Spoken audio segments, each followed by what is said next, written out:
తెలంగాణ రాష్ట్ర సర్పంచుల సంఘం ఆధ్వర్యంలో కాచిగూడలో రాష్ట్ర కార్యవర్గ సమావేశం నిర్వహించారు. ఈ సందర్భంగా మల్లారి రంజిత్ కుమార్ గౌడ్ను రాష్ట్ర ఉపాధ్యక్షుడిగా నియమించి సన్మానించారు. సంఘం వ్యవస్థాపక అధ్యక్షుడు వెంకటేష్ యాదవ్ మాట్లాడుతూ గ్రామాల అభివృద్ధికి సర్పంచులే కీలకమని, కానీ ప్రస్తుతం నిధులు, విధులు, అధికారుల కొరతతో వారు తీవ్ర ఇబ్బందులు ఎదుర్కొంటున్నారని అన్నారు. సర్పంచుల సమస్యలను సీఎం రేవంత్ రెడ్డి, మంత్రి సీతక్క, డిప్యూటీ సీఎం భట్టి విక్రమార్క దృష్టికి తీసుకువెళ్లి పరిష్కారానికి కృషి చేస్తామని హామీ ఇచ్చారు. సర్పంచులు, ఉప సర్పంచుల వేతనాలు పెంచాలని, గ్రామ పంచాయతీలకు మరింత అధికారాలు ఇవ్వాలని డిమాండ్ చేశారు. ప్రజల చేత నేరుగా ఎన్నికైనటువంటి సర్పంచుల గౌరవాన్ని కాపాడాలని, వారిపై ఎలాంటి వేధింపులు ఉండకూడదని స్పష్టం చేశారు.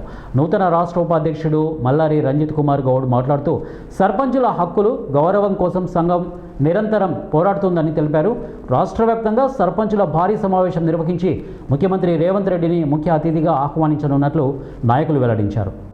ఇవాళ మన ప్రభుత్వం ఉంది, ఇవాళ కాంగ్రెస్ ప్రభుత్వం ఉంది కాబట్టి దయచేసి ఎట్టి పరిస్థితిలో మీరు ఉప సర్పంచ్ చెక్ పవర్ తీసేయాలి. దానికి తోడు ఆల్టర్నేటివ్ మీరు విలేజ్ సెక్రటరీని కానీ లేదా వార్డు మెంబర్ కానీ పెట్టండి, తప్పులేదు. ఎందుకంటే ఇవాళ అది కుంటుపట్టిపోతుంది, గ్రామ పంచాయతీ ఏంటంటే కుంటుపట్టిపోతుంది, అభివృద్ధి కాకుండా అయితే. కాబట్టి దీనిపైన ప్రత్యేక శ్రద్ధ తీసుకున్నామని చెప్పి సీతాకని కోరుతున్నాం. సర్పంచ్కు ఎలాంటి ఇబ్బంది వచ్చినా సానుకూలంగా చర్చల ద్వారా పరిష్కారం చేసి ముందుకు సాగాలి. అయినా సరే సర్పంచ్ దగ్గరికి ముందుకు వస్తుంది, ఎందుకంటే ప్రథమ పౌరుడు సర్పంచ్ కాబట్టి.